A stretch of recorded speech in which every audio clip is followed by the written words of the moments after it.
Steve Mignani here for Assorted Auctioneers and the Great Texas MOPAR Hoard Auction Event with item number 19. If you remember the Stephen King movie Christine, you'll recall the 1957 Plymouth Fury in bright red, possessed by the devil, raising heck. Well, this is the four-door version of that. This is a Plymouth Belvedere, a 1957. You got to love the grille on this car. It is very well preserved.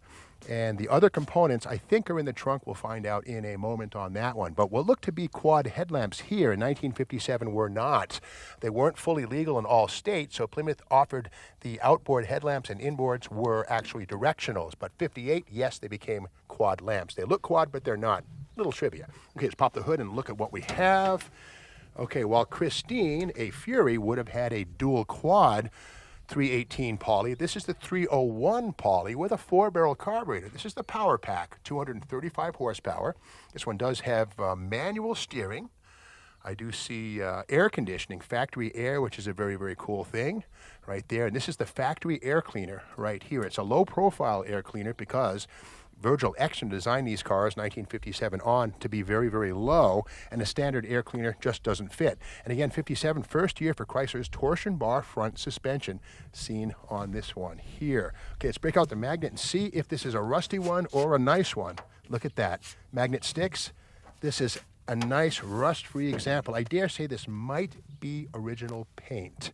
Let's pop the door and see what we have inside. And keep in mind, again, this is a two-door hardtop, no pillar here. When you open both windows, you have full-through air ventilation. Okay, inside there's the standard beautiful Belvedere dash with an AM radio from the factory. Under the dash is an aftermarket add-on air conditioner system. Oh no, that's actually factory stuff. Again, we saw the condenser and pump under the hood, which is good. This is a push-button torque flight car. The buttons are to the left of the steering wheel. But again, a nice, nice original car. A little tattered, but again, I'd rather see tatter than missing any day. Let's pop the back door.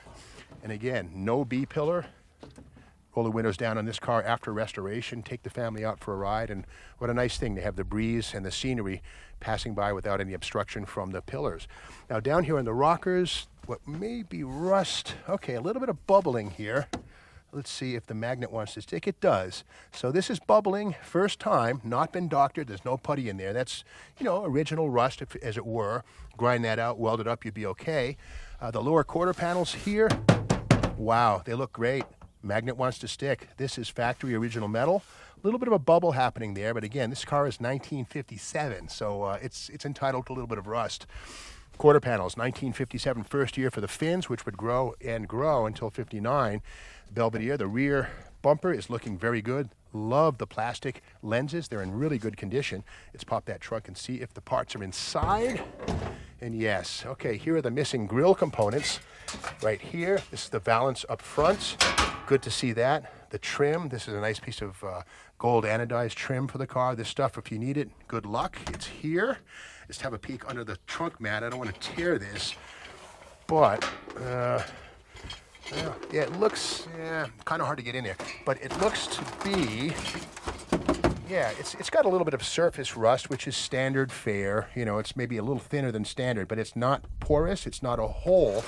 And again, after all these years trapped under that rubber trunk mat, a little bit of corrosion sets in, but it's not a hole. This is a pretty solid example of these cars. Now keep in mind, these 57 MOPARs were notorious for rusting away within a year or two of being new. They just weren't that well rust-proof. Be careful of the electric fence. We're okay here. Don't touch it. We'll be all right. Again, the quarter panels on this side. Magnet wants to stick. Very nice. Very pure here. No filler happening at all. No filler. And again, here, the rocker panels, the paint is so dry, it's chalking up and getting on my fingers, but that's okay. I'm honored to have this car's paint on my fingers. But magnet wants to stick. Let's pop this door if it wants to open. Very cool.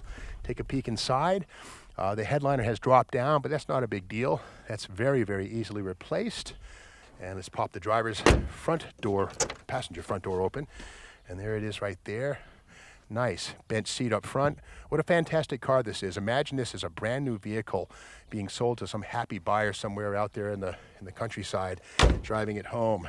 Front fender down low, magnet sticks. nice rust-free car as they go. So here it is, item number 19, a 57 Plymouth four-door Belvedere hardtop. What a nice car to own. Bid strong.